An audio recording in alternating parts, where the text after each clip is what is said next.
In this video tutorial, we will guide you on how to upload your PQI 380 density data to TransTech Connect.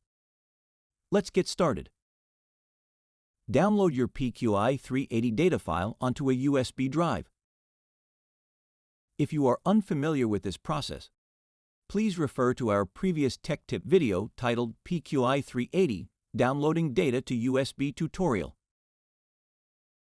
Next, open the TransTech Connect app and navigate to the Upload screen. Once your USB drive is inserted into your computer, click the Upload Data File button. Locate the data file and press Open. A list of measurements imported from the data file will be displayed.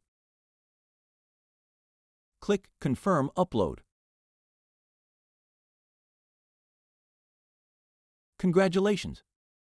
You have successfully uploaded PQI 380 density measurement data to TransTech Connect.